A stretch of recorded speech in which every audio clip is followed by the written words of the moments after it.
Hi guys, welcome back to my channel. I am Kartik Parashar, you can also call me Germany वाला। तो guys, आपने सबसे पहले APS के लिए अप्लाई किया। एपीएस सर्टिफिकेट जो कि मैंडेटरी है जर्मनी स्टूडेंट वीज़ा के लिए, आपका वो आ चुका है। फिर आपने जर्मन यूनिवर्सिटीज़ में अप्लाई किया, पब्लिक या प्राइवेट डजंट मैटर, मोस्टली ने पब्लिक में किया होगा, एंड आपको वहाँ से भी आपका एडमिशन लेटर आ चुका है। तो बहुत बहुत कॉन्ग्रेचुलेशंस है to everyone watching this video with their admission letter in their hand. अब इस वीडियो में हम क्या करने वाले हैं? इस वीडियो में मैं आपको बताने वाला हूँ complete set of documents required for a student visa application. अब एक इंपॉर्टेंट चीज़ मैं आपको बता देता हूँ, अगर आपको स्टूडेंट वीज़ा लगाना है ना इंडिया से जर्मनी का, तो आपके कहीं पे भी जर्मन एम्बेसी या German consulates, for example Delhi और जो ऊपर के नॉर्थ इंडिया के लिए जर्मन एम्बेसी है, अगर कोलकाता में जाना है तो कोलकाता की जर्मन एम्बेसी दिल्ली वाली नहीं है, उनका जर्मन कॉन्सुलेट है जो कोलकाता में ही है। तो ये एक इन्फॉर्मेशनल पार्ट बताना था मेरे को आपको। अगर आपको स्टूडेंट वीज़ा की एप्लीकेशन लगानी है तो 2 साल पहले तक कुछ बैचलर्स की एप्लीकेशन कॉन्सुलेट्स में लगती थी, लेकिन आज की डेट में 100% of applications for student visa for Germany are through VFS. कोई भी एप्लीकेशंस आपकी डायरेक्ट नहीं है जर्मन एम्बेसी में। बैचलर्स करनी है या मास्टर्स करनी है, आपको वीएफएस में अपनी अपॉइंटमेंट लेनी पड़ेगी। वहां पे आपको कुछ डॉक्यूमेंट्स होते हैं वो लेके जाने पड़ेंगे। अब वो जो डॉक्यूमेंट्स लेके जाने वो जर्मन एम्बेसी बताती है जो दिल्ली में हमारी। आज की वीडियो में पूरा कच्चा चिट्ठा खोलेंगे, कौन से डॉक्यूमेंट्स आपको चाहिए अपने वीजा एप्लीकेशन के लिए। एक एक डॉक्यूमेंट की माइनर डिटेल्स बताऊंगा मैं आपको। जैसे एपीएस होता है, एपीएस का डाउट आता है स्टूडेंट्स का, ओरिजिनल लेके जाना है, फोटोकॉपी लेके जाना है, ओरिजिनल लेके जाना आपको। तो ऐसी वीडियो बनाऊंगा मैं आज की पूरी जिसमें माइनर डिटेल्स भी मैं आपको बताऊं, और एक तरह से ना पूरा का पूरा स्टडी इन जर्मनी का वीजा प्रोसेस मैं चाहता हूं आज की वीडियो में मैं कवर करके आपको दे दूं। 10 से 15 मिनट की वीडियो होगी, तो बहुत मजा आने वाला है, बहुत इन्फॉर्मेशनल वीडियो होगी। वीडियो आपको एंड तक देखनी है, क्योंकि ये वीडियो आपने देख ली तो जो एक मेजर चंक ऑफ आपका प्रोसेस होता है वीजा प्रोसेस, वो कवर हो जाएगा। गाइज, एक बार चेकलिस्ट शुरू करने से पहले कि मैं आपको डॉक्यूमेंट्स बताऊं कौन से चाहिए, कुछ इंपॉर्टेंट पॉइंट्स मेरे को आपको बताने हैं जो आप अभी में ध्यान रख लेना। तभी आपको एक होगा कि आप जो डॉक्यूमेंट्स कलेक्ट करोगे तो आपको आइडिया रहेगा कि यार ये चीज मेरे को ध्यान में रखनी है। पहली चीज तो ये, आपको 2 सेट्स ऑफ डॉक्यूमेंट्स बनाने हैं। मतलब एक एप्लीकेशन आपकी जर्मन एम्बेसी के पास जाती है और एक डॉक्यूमेंट्स का सेट आपका जर्मनी आता है। मतलब जर्मनी की जो इमिग्रेशन ऑफिसेज होते हैं वहां पे आपके डॉक्यूमेंट्स आएंगे। तो 2 सेट ऑफ डॉक्यूमेंट्स ऐसे हो गए आपके। एक सेट ऑफ डॉक्यूमेंट्स इंडिया में ही रहेगा, एक सेट ऑफ डॉक्यूमेंट्स जर्मनी आएगा। तो कुछ नहीं करना है, जो भी मैं आपको अब डॉक्यूमेंट्स बताने वाला हूँ बस उसकी 2 कॉपीज तैयार रखनी है। जैसे एप्लीकेशन फॉर्म बताऊंगा मैं आपको, तो 2 कॉपीज निकालने हैं। अगर एप्लीकेशन फॉर्म आपका 10 पेजेस का है तो 10x2 मतलब 10 और 10 ऐसे करके आपको हर चीज की 2 कॉपीज रखनी है अपने पास। पहली चीज तो ये है, और 2 कॉपीज, वो दोनों कॉपीज अलग अलग सेट बना के लेके जाना है वीएफएस के लिए। दूसरी चीज ये है, अब इसमें कोई स्पेसिफाइड नहीं है जर्मन एम्बेसी की तरफ से कि कलर फोटोकॉपीज होनी चाहिए या ब्लैक एंड व्हाइट होनी चाहिए। लेकिन यार थोड़ा सा खर्चा कर लो, कलर फोटोकॉपीज कर लेना। मैंने कलर करी थी, अगर आप ब्लैक एंड व्हाइट करना चाहते हो तो कोई दिक्कत नहीं है उसमें, ऐसा कोई जर्मन एम्बेसी ने मना नहीं करा हुआ। लेकिन थोड़ा सा क्लैरिटी के लिए या थोड़ा सा दिखे कि यार आप थोड़ा सीरियस हो, colour photocopies is suggested by me. मैंने अपने कलर फोटोकॉपीज वाले डॉक्यूमेंट्स लेके गया था वीजा प्रोसेस के लिए, आप भी लेके जाना। जो नेक्स्ट चीज है गाइज, वो ध्यान रखने वाली ये है, आपको इन 2 सेट्स ऑफ डॉक्यूमेंट्स के साथ अपने ओरिजिनल डॉक्यूमेंट्स भी लेके जाने हैं। फॉर एग्जांपल आपको मैं पासपोर्ट की कॉपीज बताऊंगा, आगे पासपोर्ट लेके जाना पड़ता है तो उसकी फोटोकॉपीज लेके जानी है, एंड ओरिजिनल पासपोर्ट भी आपको लेके जाना है। And that includes everything. जो भी आपका डॉक्यूमेंट वहां पे आप लेके जा रहे हो उसकी ओरिजिनल डॉक्यूमेंट आपके पास होना चाहिए। अब जैसे कोई डॉक्यूमेंट होता है इलेक्ट्रॉनिकली जनरेटेड होता है तो उसका ओरिजिनल आपके पास वही है, तो उस केस में कोई दिक्कत वाली बात नहीं, आगे समझाऊंगा मैं। लेकिन अगर आपके पास कोई डॉक्यूमेंट है जिसका ओरिजिनल है और उसकी फोटोकॉपी करवाई आपने, तो ओरिजिनल भी आपको लेके जाना है अपनी वीजा अपॉइंटमेंट वाले दिन वीएफएस के पास। तो गाइज, आपका ज्यादा टाइम ना वेस्ट करते हुए हम पहले डॉक्यूमेंट की तरफ बढ़ते हैं, जिसको बोलते हैं स्टूडेंट वीजा एप्लीकेशन फॉर्म या विडेक्स फॉर्म। अब ये फॉर्म आपको मिलेगा कहाँ पे, इसका लिंक मैं डिस्क्रिप्शन बॉक्स में डाल दूंगा। फॉर्म आपका डायरेक्टली उस लिंक से फॉर्म जाके खुलेगा, जो आप फिल कर सकते हो ऑनलाइन ही, या आप जर्मन एम्बेसी की वेबसाइट पे जाके भी देख सकते हो, मैं वही वाला लिंक डालूंगा। अब इस फॉर्म में भरना क्या क्या है आपको इसके अंदर अपनी इन्फॉर्मेशन देनी है, पर्सनल इन्फॉर्मेशन देनी है, जर्मन यूनिवर्सिटी का नाम बताना है, कोर्स का नाम बताना है, कितने टाइम का वीजा चाहिए, मतलब 3 सेमेस्टर है। अगर आपका 3 साल का कोर्स है फॉर एग्जांपल बैचलर्स का, तो 6 सेमेस्टर हो गए, मतलब आप 6 सेमेस्टर्स का वीजा उनसे मांगोगे। तो ये सारी इन्फॉर्मेशन आप एक फॉर्म में फिल करके सबमिट करते हो, लेके जाते हो अपने वीजा अपॉइंटमेंट वाले दिन। अब जो विडेक्स फॉर्म है, स्टूडेंट वीजा एप्लीकेशन फॉर्म है, उसका complete tutorial step by step क्या क्या आपको भरना है उसकी वीडियो ऑलरेडी हमारे चैनल पे अवेलेबल है। मैंने 1 साल पहले बनाई थी वो, एंड उसमें कोई भी अपडेशन अभी तक नहीं हुआ है, तो वीडियो आज भी रेलेवेंट है, वो वीडियो आप जाके देख सकते हो। स्टेप बाय स्टेप मैंने ट्यूटोरियल बताया कैसे आपको स्टूडेंट वीजा एप्लीकेशन फॉर्म भरना है। ऐसा नहीं है कि यार मैंने उसमें कोई चीज स्किप कर दिया है, हर एक चीज का रीजनिंग भी दिया। कोई आपको क्वेश्चन समझ नहीं आ रहा कि मैंने जो भरा है वो आपका भरा जाएगा या नहीं जाएगा, मैंने रीजनिंग भी दिया कि आप अगर आप ये नहीं भरना चाहते हो तो आप कुछ और भी भर सकते हो। तो सिंपल फॉर्मूला यार अपना, मैं छोटी छोटी चीज माइनर डिटेल्स में विश्वास रखता हूँ, तो वो फॉर्म आप कंप्लीट ट्यूटोरियल जाके देख सकते हो। इस तरीके से आपका पहला जो डॉक्यूमेंट है स्टूडेंट वीजा एप्लीकेशन फॉर्म, वो रेडी हो जाता है। तो गाइज, हमारा जो दूसरा डॉक्यूमेंट है एज पर जो चेकलिस्ट जर्मन एम्बेसी की है, वो है डिक्लेरेशन। डिक्लेरेशन मतलब आप जो भी इंफॉर्मेशन इन्फॉर्मेशन आप जर्मन एम्बेसी को दे रहे हो वो आप बिल्कुल करेक्ट दे रहे हो, तो इसके लिए अलग से एक पेपर मतलब एक डॉक्यूमेंट आता है जिसके अंदर इन्फॉर्मेशन ऑलरेडी लिखी होती है, वो आपको साइन करना होता है उसमें। फिर उसके अंदर होती है कि मेरे को कैसे आप कॉन्टैक्ट करना चाहते हो। जर्मन एम्बेसी पूछते हैं कि आपको हम कैसे कॉन्टैक्ट करें, इलेक्ट्रॉनिकली या कैसे। फिर एक और क्वेश्चन आता है कि आपकी जगह आपकी पेरेंट्स को भी हम कॉन्टैक्ट कर सकते हैं वगैरह वगैरह। तो एक डिक्लेरेशन होता है, ये भी हमारी ट्यूटोरियल वाली वीडियो में इंक्लूडेड है। जो ट्यूटोरियल वाली वीडियो मैंने आपको पहले पॉइंट के लिए बताई थी, विडक्स फॉर्म के लिए, स्टूडेंट वीजा एप्लीकेशन फॉर्म के लिए, उसके साथ ही मैंने डिक्लेरेशन वाला पार्ट भी आपको समझाया है कि कहाँ आपको साइन करना है, कहाँ साइन नहीं करना है। तो इस तरह से दूसरा डॉक्यूमेंट भी कवर हो जाता है हमारी ट्यूटोरियल वाली वीडियो के अंदर। अब मैं यहाँ पे ट्यूटोरियल आपको नहीं बताने बैठूंगा क्योंकि वो वाली वीडियो 15 मिनट की है और यहाँ पे हम पूरा वीजा प्रोसेस कवर कर रहे हैं। एप्लीकेशन फॉर्म की वीडियो आई बटन में, वो जाके आप देख सकते हो। तो गाइस जो अपना अगला डॉक्यूमेंट है वो है पासपोर्ट। कॉपी ऑफ पासपोर्ट आपको लेके जानी है। 2 सेट्स हैं तो ऑब्वियसली 2 फोटोकॉपीज चाहिए आपको। अब किस किस चीज की फोटोकॉपी करवानी है, पासपोर्ट से रिलेटेड कुछ इन्फॉर्मेशन बताइए जर्मन एम्बेसी ने। पहली बात तो आपका पासपोर्ट लास्ट 10 ईयर्स में इशू होना चाहिए। मतलब अगर आपका फर्स्ट टाइम आप इंडिया से बाहर जा रहे हो, आपका पासपोर्ट पहली बार बन रहा है तो कोई दिक्कत वाली बात ही नहीं है। पहली चीज ये ध्यान रखनी है लास्ट 10 ईयर में इशू हुआ हो। दूसरी चीज 1 साल के लिए वैलिड और हो, मतलब जिस दिन आपकी वीजा एप्लीकेशन है ऐसा नहीं है उसके 6 महीने बाद आपका पासपोर्ट ही इनवैलिड हो रहा हो, क्योंकि पासपोर्ट की भी वैलिडिटी होती है। तो 2 चीजों का ध्यान रखना है। लेकिन अगर आप फर्स्ट टाइम आपका पासपोर्ट बना है तो दोनों चीज आपके ऊपर लागू नहीं होती है, कोई दिक्कत वाली बात नहीं है। ये सारी चीजों आप इग्नोर कर दो। अब फोटोकॉपी किस चीज की चाहिए? पहले पेज की फोटोकॉपी जिसके अंदर आपका फोटो होता है, आपका नाम होता है, पासपोर्ट नंबर होता है, एंड लास्ट पेज होता है पासपोर्ट पे जिसका आपका एड्रेस होता है। तो फर्स्ट पेज और लास्ट पेज की फोटोकॉपी चाहिए आपको एक पेज पे, एंड उसकी 2 फोटोकॉपीज आपको लगानी है दोनों सेट्स में। तो ये था हमारा सीन पासपोर्ट से related. Guys next document is statement of purpose या मोटिवेशन लेटर। भाई आपने यूनिवर्सिटी में भी एक स्टेटमेंट ऑफ पर्पस दिया होगा जब आपने एप्लीकेशन लगाई होगी यूनिवर्सिटीज में, तो सेम नहीं लगेगा। बहुत लोगों का डाउट होता है कि क्या मैं सेम यूज कर सकता हूँ। भाई नहीं, वहां पे आपने एडमिशन के लिए अप्लाई किया था कि मेरे को इस यूनिवर्सिटी में पढ़ना है, मेरे को इसीलिए एडमिशन दे दो आप। यहाँ पे आपको कंट्री में पढ़ना है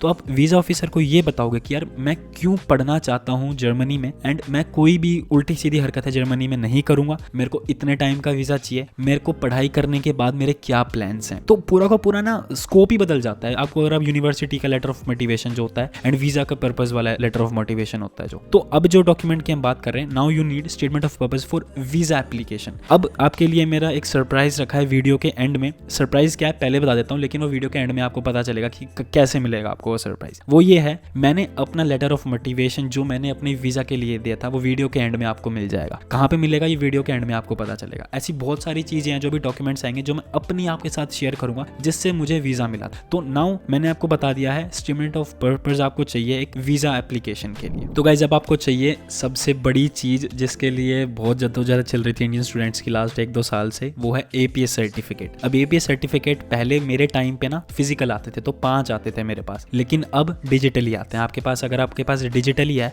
तो वो आप पीडीएफ डाउनलोड कर सकते हो, तो उसमें कितनी भी डाउनलोड कर लो, उसमें कोई दिक्कत वाली बात नहीं है। तो आपको 2 लेके जाना है। एक तरह से क्या हो गया, आपका वही ओरिजिनल है, कलर फोटोकॉपी भाई कलर करवा लेना, तो 2 कलर फोटोकॉपीज एपीएस सर्टिफिकेट की आपको लेके जानी है, एक सेट में एक सेट में एक। तो एपीएस सर्टिफिकेट भी आपको लेके जाना है which is a mandatory document for visa application. Guys next document is admission letter. आपको यूनिवर्सिटी की तरफ से एक डॉक्यूमेंट आया होगा जिसमें उन्होंने लिखा होगा कि भाई आपका name, you have been granted admission in this course in first semester. तो वो वाला डॉक्यूमेंट आपका लेके जाना है आपको, उसकी 2 कॉपीज हर एक सेट के लिए। अब वो डॉक्यूमेंट 1 पेज का, 2 पेज का, 3 पेज का, डजंट मैटर, जो ऑफिशियली डॉक्यूमेंट आपको यूनिवर्सिटी की तरफ से आया है वो आपको लेके जाना है। Guys next document is language certificate. अब बहुत सारे लोगों ने एपीएस के टाइम पे लैंग्वेज सर्टिफिकेट दे दिया था तो उनके लिए कोई दिक्कत वाली बात ही नहीं है, उनको दोबारा लेके आना है। ये इंपॉर्टेंट चीज मेरे को आपको बतानी है। अगर आपने एपीएस के टाइम पे भी आइल्स दिया था, डजंट मैटर, आपको अभी एपीएस भी लेके आना है वीजा के टाइम पे, वीएफएस के अपॉइंटमेंट वाले दिन, और अपना आइल्स का या कैम्ब्रिज का या टोफेल का सर्टिफिकेट लेके आना है। अब बात करते हैं कौन से डॉक्यूमेंट्स एक्सेप्टेड है एज ए लैंग्वेज सर्टिफिकेट। देखो इंडिया में अगर आपको जर्मन लैंग्वेज का आपका कोर्स है, जर्मन लैंग्वेज सर्टिफिकेट अगर आप लेके जा रहे हो तो गोइथे का ही मिलता है, तो गोइथे हो गया आपका जर्मन के लिए। अब इंग्लिश की बात आती है। इंग्लिश में एक ऐसे टेस्ट है जो फंसा हुआ है स्टूडेंट्स का, जो मुझसे बहुत बार पूछते हैं, आज मैं क्लैरिफाई करना चाहता हूँ। आइल्स वैलिड है, आपका कैम्ब्रिज वैलिड है, आपका टोफल आपका वैलिड है। ये तीनों documents as per German embassy mentioned है उनकी वेबसाइट पे, ये एक्सेप्टेड है and these are valid English language proficiency test वाले। अब जो फंस जाता है, जो बच जाता है, वो है पीटीई।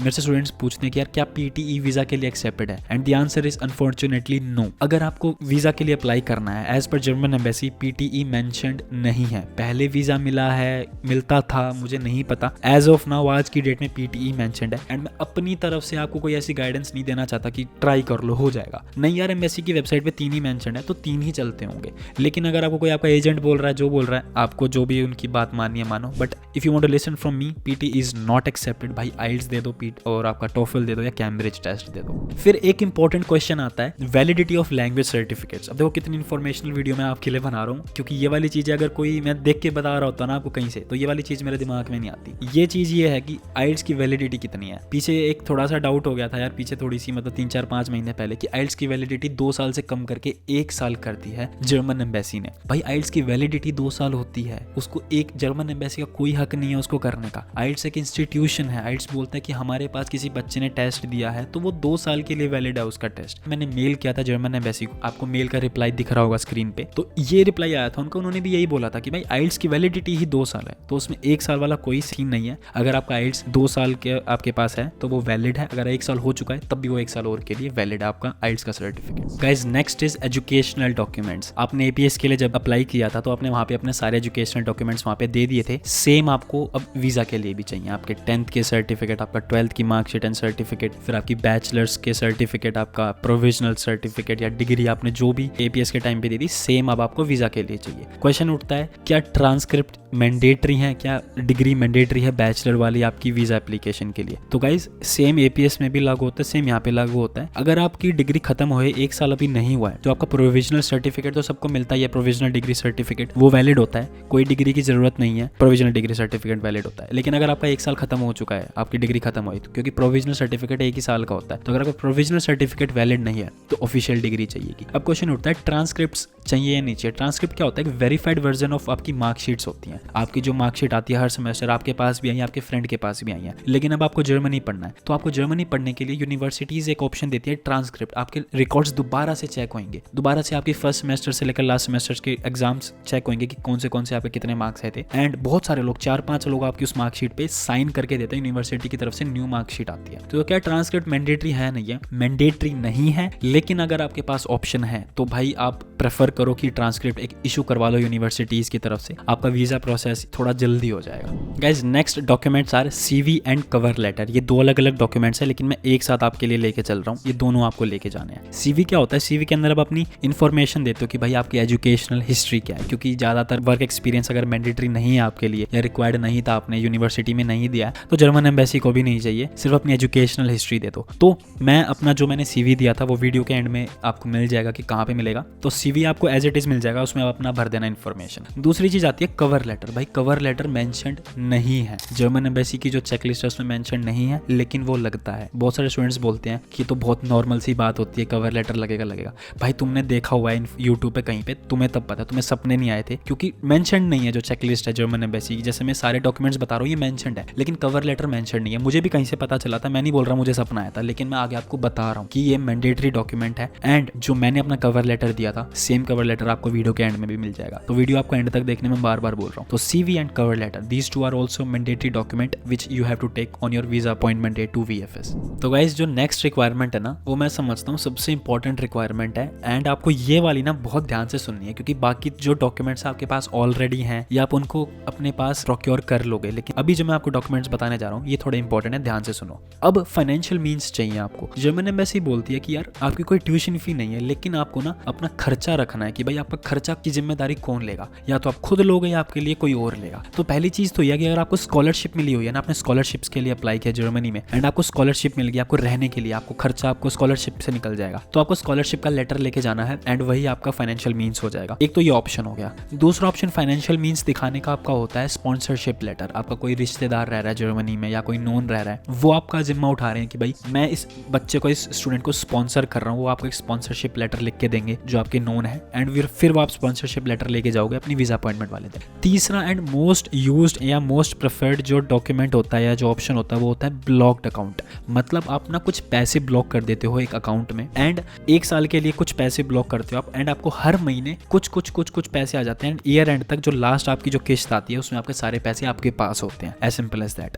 अब कितने पैसे चाहिए? वो चाहिए 11,208 यूरोस। अब वीडियो बनाते टाइम मैंने चेक नहीं किया क्या रेट चल रहा है, बट 90 यूरो के आसपास रेट चल रहा है, तो वो कहीं जाके 10 लाख रुपए 10.5 लाख रुपए आपके बन रहे हैं। ये आपको एक अकाउंट में ब्लॉक करने हैं, एंड हर महीने फिर आपके जो आप यहाँ पे आओगे अपना वो ब्लॉक अकाउंट एक्टिवेट करवाओगे, तो आपको 934 यूरोज आपको हर महीने वापस मिलते रहेंगे एज आपकी मतलब महीने के खर्चे के लिए। लास्ट जो आपकी किस्त आएगी उसमें आपके पास आपके सारे पैसे आ जाएंगे। तो ये वाला सीन है ब्लॉक अकाउंट का। ब्लॉक अकाउंट की कंफर्मेशन आप लेके जाओगे अपनी वीजा अपॉइंटमेंट के लिए एंड फिर आपको वीजा मिल जाएगा। तो गाइज मैंने आपको बता तो दिया कि block account is third option, but अब आप मुझसे क्वेश्चन पूछ रहे हो कि ब्लॉक अकाउंट कौन सा ओपन करवाना सही रहेगा। तो सबसे पहले तो जो ऑप्शंस होते हैं उनकी बात कर लेते हैं। इंडियन बैंक्स वाले ब्लॉक अकाउंट, तो गाइज मेरे को ना इतनी दिक्कत है ना इंडियन बैंक्स के ब्लॉक अकाउंट से, बिल्कुल ओपन मत करवाना। क्यों ओपन मत करवाना, मैं रीजनिंग देता हूँ आपको, मैं ऐसे नहीं बोल रहा। मेरे एक फ्रेंड ने एक इंडियन बैंक के ब्लॉक अकाउंट में अपने पैसे ब्लॉक कर दिए 10 लाख 10.5 लाख रुपए। उसको उन्होंने क्या बोला कि आपके पैसे इंडिया में ही रहेंगे, मतलब कि आपके 10 लाख आपने ब्लॉक कर दिया, आपके इंडिया में ही रहेंगे एंड हर महीने जो किस्त जाएगी ना वो एक तरह से इंटरनेशनल ट्रांसफर करेंगे हम इंडिया से जर्मनी, एंड हर महीने की किस्त के साथ आपको इंटरनेशनल जो करेंसी चेंजेस होंगे वो आप बियर करोगे। मतलब ब्लॉक अकाउंट वेरीफाइड है वो लोग, ठीक है। चलो जर्मन एम्बेसी से इंडियन बैंक्स के ब्लॉक अकाउंट एक्सेप्टेड है, लेकिन कितना बड़ा लूप होल है आपसे पैसे कमाने का। हर महीने पैसे आपको भेजने में भी वो जो खर्चा आएगा वो सारा आपका है, उनका कोई खर्चा नहीं है। तो यार ये सबसे बड़ी दिक्कत है, इंडियन बैंक्स के ब्लॉक अकाउंट बिल्कुल भी प्रेफर मत करना। अब बचता क्या है, तो जो बचता है, जो मेरी नजर में बेस्ट ऑल्टरनेटिव है आप लोगों के लिए, अगर आपको इंडियन बैंक की सरदर्दी में नहीं पड़ना है, द ब्लॉक अकाउंट इज कोरैकल। कोरैकल का ब्लॉक अकाउंट आजकल बड़ा सही चल रहा है यार, एंड उसमें बहुत सारे बेनिफिट्स आपको मिलते हैं। अभी 2 डॉक्यूमेंट्स मैं आपको बाद में बताऊंगा, लेकिन अभी ब्लॉक अकाउंट की बात कर रहे हैं तो मैं आपको भी बता देता हूँ। Travel insurance and health insurance. Travel insurance is a mandatory document. Travel insurance मतलब होता है ट्रैवलिंग के टाइम पे एयरप्लेन में आपको कुछ ना हो जाए, तो उस चीज के लिए इंश्योरेंस मैंडेटरी होता है एंड उसके बिना वीजा नहीं मिलेगा। अब कोरैकल के ब्लॉक अकाउंट के साथ वो आपको कंप्लीटली फ्री मिलता है। अगर आप इंडिया में कहीं ट्रैवल इंश्योरेंस बाय करते हो, बजाज फाइनेंस, फिनसर्व से, कहीं से भी, कम से कम 1000, 2000 या 3000 रुपए का आपका ट्रैवल इंश्योरेंस आएगा, लेकिन कोरैकल के ब्लॉक अकाउंट के साथ वो कंप्लीटली फ्री आता है। दूसरी चीज हेल्थ इंश्योरेंस, वो भी मैंडेटरी डॉक्यूमेंट है, वो भी आपका फ्री आता है बिल्कुल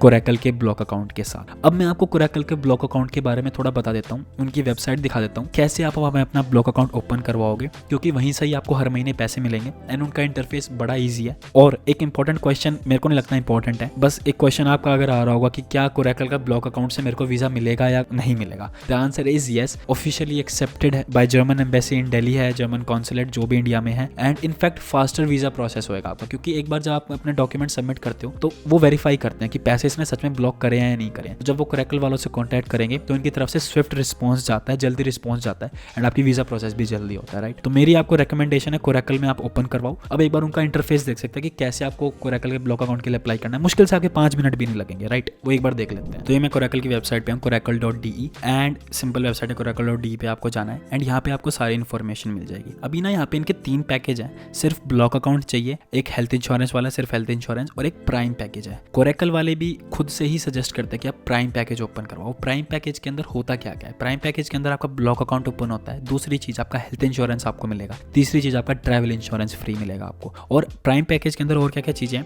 पहली चीज तो डिस्काउंट है प्राइम पैकेज के ऊपर, 40% ऑफर ब्लॉक अकाउंट। अब कितना था वो मैं आगे आपको बताऊंगा, कितना डिस्काउंट पे भी राइट नाउ चल रहा है। दूसरी चीज है choose from Germany best public health insurance providers, यही लोग आपका हेल्थ इंश्योरेंस में आपका अकाउंट ओपन करवा के देंगे। तीसरी चीज है ट्रैवल इंश्योरेंस कंप्लीटली फ्री है, मैंने जो आपको पहले बता दिया। Your choice of current account, Germany में आने के बाद ना आपको एक करंट अकाउंट ओपन करवाना पड़ता है, तो उसमें भी आपकी हेल्प करेंगे। एक्सेसिबल एंड एक्सट्रीमली फ्रेंडली है, भाई ये तो है। मैंने मेरे एक फ्रेंड का कोरैकल में ओपन करवा रखा था उसने अकाउंट अपना, एंड उसको कुछ डाउट आ गया था तो इंस्टेंटली रिप्लाई आया वहां से, मैंने ही उसकी तरफ से बात की थी तो इंस्टेंटली बात आया, कोई दिक्कत नहीं हुई। फिर है available for all types of students, university या प्रिपरेटरी स्टूडेंट कॉलेज के आना है आप भी ओपन करवा सकते हो, बैचलर मास्टर के लिए आना है आप भी ओपन करवा सकते हो। तो एक बार इसके बारे में और इन्फॉर्मेशन लेते हैं। I am university student, bachelors या मास्टर्स के लिए आ रहे हो तो आपको ये करना है, या स्टूडेंट कॉलेज के लिए लैंग्वेज कोर्स के लिए आ रहे हो तो आपको ये क्लिक करना है। तो हम प्राइम यूनी वाला को ओपन करवाएंगे and our all in one package for bachelor and master students. Bachelor या मास्टर स्टूडेंट्स के लिए अगर आपको वीजा चाहिए तो आप आराम से इसमें ओपन करवा सकते हो। मिलता क्या क्या है कोरैकल प्राइम में, आपको ब्लॉक अकाउंट मिलता है 40 यूरो के डिस्काउंट के साथ, प्लस हेल्थ इंश्योरेंस मिलता है आपको, ट्रैवल इंश्योरेंस मिलता है, 3 चीज मिल रही हैं एक के प्राइस पे। अब बेनिफिट्स क्या क्या है इसके, पहला तो देखो आप कहीं से भी अपना हेल्थ इंश्योरेंस ओपन करवा सकते हो, ट्रैवल इंश्योरेंस फ्री है, ब्लॉक अकाउंट आपका जल्दी ओपन हो सकता है। ये चीजें मैंने आपको ऑलरेडी पहले बता दी हैं, ये मैं दोबारा बता रहा था आपको, ठीक है। अब आती है कौन से ट्रैवल इंश्योरेंस हेल्थ इंश्योरेंस में आपको ओपन करवाना है। तो गाइज मेरा ओपन हो रखा है टीके में, जैसे मैंने अपना हेल्थ इंश्योरेंस टीके में ओपन करवा रखा है, बार्मर में भी करवा सकते हो, आउका में भी करवा सकते हो, बड़े बड़े ब्रांड्स हैं, किसी में भी आप ओपन करवा सकते हो। फॉर एग्जांपल टीके में आपने ओपन करवाया, टीके का ना महीने का 125 यूरो के आसपास होता है, तो टीके में हमने अप्लाई नाउ पे क्लिक कर दिया, ये हमारा एप्लीकेशन फॉर्म आ गया है ब्लॉक अकाउंट के लिए कोरैकल का। अब इसमें मुश्किल से ना 2 से 3 मिनट लगेंगे आपको फिल करने में। पहली चीज I am coming as a masters या बैचलर्स, आपको जो भी फिल करना है वो करना है। डेट ऑफ बर्थ आएगी, कंट्री ऑफ बर्थ इंडिया आएगी, प्लेस ऑफ बर्थ आएगी, नेशनैलिटी इंडिया आएगी। एक चीज का ध्यान रखना, सारी इन्फॉर्मेशन वही डालना जो आपकी पासपोर्ट पे मेंशन मेंशन्ड है। फिर सैल्यूटेशन मिस्टर या Mrs, given name, last name, email address, phone number, Indian phone number ही आएगा ऑब्वियसली आपका 91 के साथ इंडियन आएगा। यूनिवर्सिटी कौन सी यूनिवर्सिटी में जा रहे हो, सेमेस्टर स्टार्ट आपका कब हो रहा है, विंटर सेमेस्टर आ रहा है तो विंटर सेमेस्टर आ गया। डेट ऑफ बर्थ मैंने ऊपर दी है, आप लोग भर लेना। कोर्स नेम, कौन से कोर्स में जा रहे हो। Are you tax resident in the USA, obviously no, we are not at all connected with USA. फिर नो, अगर आप MP MLA PM नहीं हो तो आपको नो पे क्लिक करना है इसमें। फिर आता है free travel insurance. Travel insurance free है आपके लिए कंप्लीटली, लेकिन यहाँ पे आपको ट्रैवल स्टार्ट डेट डालनी है। ये क्या है, जिस दिन आपकी फ्लाइट आपने बुक करी है ना, बेशक आप उससे एक दिन पहले डाल दो। अगर आपकी 20 तारीख की फ्लाइट है तो 19 तारीख यहाँ पे डाल दो, 21 तारीख नहीं होनी चाहिए, क्योंकि फिर आपको ना फ्लाइट में बैठने नहीं देंगे वो लोग। तो ये चीज आपको ध्यान रखनी है, ट्रैवल स्टार्ट डेट आपकी फ्लाइट डेट वाली सेम होनी चाहिए। ये आपका कंप्लीटली फ्री है ट्रैवल इंश्योरेंस का जो डॉक्यूमेंट आएगा, एंड फिर जो डॉक्यूमेंट आप वही लेके जाओगे अपनी वीजा एप्लीकेशन के लिए। ब्लॉक अकाउंट 934 यूरोज मंथली चाहिए as per German embassy, official requirement ये है। तो हम 934 पे क्लिक करेंगे, ब्लॉक अकाउंट 12 महीने का चाहिए। तो ऐसे करके ये 11,208 यूरो का बन जाता है। फिर आता है बफर। यार बफर क्या है, 80 यूरोज। अब इसमें आई बटन में लिखा हुआ है this buffer is used in case of additional charges. कई बार क्या होता है ना, ट्रांजैक्शन करते टाइम, जैसे आपने जिस टाइम ट्रांजैक्शन किया उसके 2 दिन बाद ना यूरो का रेट 90 से 100 हो गया या 110 हो गया, तो वो कवर करने के लिए ये 80 यूरो ज्यादा ले रहे हैं। लेकिन हमारी हिस्ट्री में आज तक इतना ज्यादा चेंज एकदम से नहीं हुआ है। तो मान लो 80 में से आपके 5 यूरो यूज हो गए, तो जो 75 बचे हुए हैं वो आपकी फर्स्ट जो आपकी इंस्टॉलमेंट आएगी, पहले महीने के 934 यूरो जो आपके आएंगे जर्मनी में आने के बाद, उसमें आपके वो 80 यूरो या 75 यूरो जो भी आपके यूजुअली 80 के 80 वापस आ जाते हैं, वो आपके वापस आ जाएंगे आपके पास। This is not any fee for Coracle. Coracle की कोई फी नहीं है ये। फिर आती है आपकी फी, यूजुअली 99 यूरो में देते हैं लोग तीनों चीजें, ट्रैवल, हेल्थ और ब्लॉक अकाउंट, लेकिन अभी वो लोग 40 का डिस्काउंट दे रहे, तो 59 आपको पड़ा, मतलब 5-6 हज़ार, 5500, 5000 के अंदर आपको 3 चीजें मिल रही हैं, एंड इतना बड़ा जो मेन पार्ट ऑफ आपका वीजा प्रोसेस है वो कवर हो रहा है। तो ये इन्फॉर्मेशन थी। पासपोर्ट नंबर देना है, पासपोर्ट एक्सपायरी डेट देनी है, पासपोर्ट अपना अपलोड करना है, पासपोर्ट साइज फोटो अपलोड करनी है, एडमिशन लेटर अपलोड करना है। इन तीनों पे क्लिक करके आपको यहाँ पे अपना साइन कर देना है बस। अब फिर आपको इस पे अप्लाई कर देना है। ये अप्लाई करने के बाद आपकी सारी इन्फॉर्मेशन कोरैकल के पास चली जाएगी, वो आपको कॉन्टैक्ट बैक करेंगे एंड आपको बैंक अकाउंट की डिटेल्स देंगे, जिसमें आपको अपने वो 10 लाख रुपए के आसपास, 10-10.5 लाख रुपए डालने हैं। अब क्वेश्चन आता है, आपको वो पैसे जर्मनी में भेजने, यूरो में भेजना है, INR में भेजना है, दिक्कत वाली बात नहीं है। INR में पेमेंट करनी है, इंडियन बैंक अकाउंट की डिटेल्स आएंगी आपके पास कोरैकल की तरफ से, उसमें आपको नॉर्मल RTGS NEFT जो आपको करना है वो आप कर सकते हो, राइट। तो मेरे हिसाब से तो यार बहुत ही आसान है आपका ये वीजा प्रोसेस के लिए जो कोरैकल का ब्लॉक अकाउंट ओपन करवाना है। जो बाकी है ना, वहाँ पे बहुत टाइम लग जाता है यार। यहाँ पे मेरे को 5 मिनट भी नहीं लगे आपको बताने में। जब आप खुद फिल करने बैठोगे मैक्सिमम 2 मिनट, अगर आपके पास सारी इन्फॉर्मेशन आपके हैंड टू हैंड आपके पास है, राइट। तो आप कोरैकल में ओपन करवा सकते हो। और 59 यूरोज में 5000-6000 रुपए में आपको ब्लॉक अकाउंट, ट्रैवल, हेल्थ तीनों चीज मिल रही है, and I think it's a good deal. अगर आप एज अ स्टूडेंट आपको ज्यादा दिक्कत नहीं करनी है, जल्दी से प्रोसेस कवर करना है, तो आप अपना ब्लॉक अकाउंट कोरैकल में ओपन करवा सकते हो अगर आपको मेरे से रिकमेंडेशन चाहिए तो। Guys next thing is tuition fee. अगर आप पब्लिक यूनिवर्सिटी में पढ़ रहे हो तो आपकी कोई ट्यूशन फी नहीं होती, आपकी एनरोलमेंट फी होती है। तो मैं आपको इस वीडियो में बताना चाहता हूँ, पब्लिक यूनिवर्सिटी की एनरोलमेंट फी पे करना मैंडेटरी नहीं है वीजा से पहले। अगर आपने अपनी एनरोलमेंट फी पे नहीं करी है, डजंट मैटर, क्योंकि एनरोलमेंट लेटर मैंडेटरी नहीं है वीजा के लिए, एडमिशन लेटर मैंडेटरी है, ठीक है। तो ये सीन था पब्लिक यूनिवर्सिटीज में। बट अगर आपकी प्राइवेट यूनिवर्सिटी है जहाँ पे ट्यूशन फी है, या कुछ पब्लिक यूनिवर्सिटीज है जैसे TUM है, या जो यूनिवर्सिटीज आपकी एक स्टेट बाडन-वुर्टेम्बर्ग में है, वहाँ की अगर पब्लिक यूनिवर्सिटीज में भी जो ट्यूशन फी है, तो वहाँ उस केस में आपको 2 सेमेस्टर की ट्यूशन फी पे करनी है वीजा अपॉइंटमेंट से पहले, एंड 2 सेमेस्टर की जो पे किया उसकी रिसीट या प्रूफ आपको लेके जाना है वीजा अपॉइंटमेंट के टाइम पे, ठीक है। अगर प्राइवेट यूनिवर्सिटीज जैसे बर्लिन में बहुत सारी हैं, तो आपको अगर उसमें आपका एडमिशन आया, आप उसके लिए वीजा अप्लाई कर रहे हो, तो 1 साल या 2 सेमेस्टर जो भी इक्वल होता है, उसकी फीस आपको ऑलरेडी पे करनी है वीजा अपॉइंटमेंट से पहले। तो आपको वो रिसीट लेके जानी है, तब आपको वीजा मिल जाएगा। ये सीन हमारा प्राइवेट यूनिवर्सिटीज में या जिस यूनिवर्सिटी में ट्यूशन फी है। अगर ट्यूशन फी नहीं है तो कोई दिक्कत वाली बात नहीं है। तो गाइज लास्ट में 2 डॉक्यूमेंट्स आपको और चाहिए। ये हालांकि मैं आपको ऑलरेडी बता चुका हूँ जब मैंने आपको ब्लॉक अकाउंट के बारे में बताया था। तो आपको ट्रैवल इंश्योरेंस और हेल्थ इंश्योरेंस, ये 2 सर्टिफिकेट आपको लिखे हुए हैं कि आपको चाहिए। अब मैं इतना मानता हूँ, हेल्थ इंश्योरेंस जो आपको कोरैकल के साथ मिला है वो एक तरह से आपका एक्टिवेशन नहीं है, वो एक तरह से आपका रजिस्टर्ड हो गए हो आप, जिसका भी आपने चूज किया प्रोवाइडर, एंड वो सर्टिफिकेट मैंडेटरी है जो आपको कोरैकल की तरफ से मिलेगा, कुछ भी एडिशनल नहीं चाहिए। और जो ट्रैवल इंश्योरेंस की बात हो रही है, अगर आप किसी के थ्रू खरीदोगे, जैसे फॉर एग्जाम्पल बजाज के थ्रू खरीदोगे, इंडिया में बजाज इंश्योरेंस देते हैं, तो वो मतलब पता नहीं, मेरे को आइडिया नहीं, 1000-2000 रुपए का आपका वो ट्रैवल इंश्योरेंस आएगा। लेकिन अगर आप कोरैकल के थ्रू करोगे, मैं ऑलरेडी आपको बता चुका हूँ, तो वहां से फ्री आएगा एंड वो वैलिड है। तो आपको ये जो 2 डॉक्यूमेंट है आपके ब्लॉक अकाउंट के साथ ही आपके 3 डॉक्यूमेंट, एक तो ब्लॉक अकाउंट का कोरैकल का, दूसरा ट्रैवल इंश्योरेंस एंड तीसरा हेल्थ इंश्योरेंस, ये तीनों मैंडेटरी डॉक्यूमेंट है जो आपको कोरैकल के साथ मिल जाएंगे। लेकिन मैंडेटरी है तो ध्यान रखना, भूल मत जाना कि ब्लॉक अकाउंट ले गए और ये दोनों नहीं लेके गए। Travel insurance and health insurance ये दोनों भी आपको लेके जाने हैं अपनी वीजा अपॉइंटमेंट वाले दिन।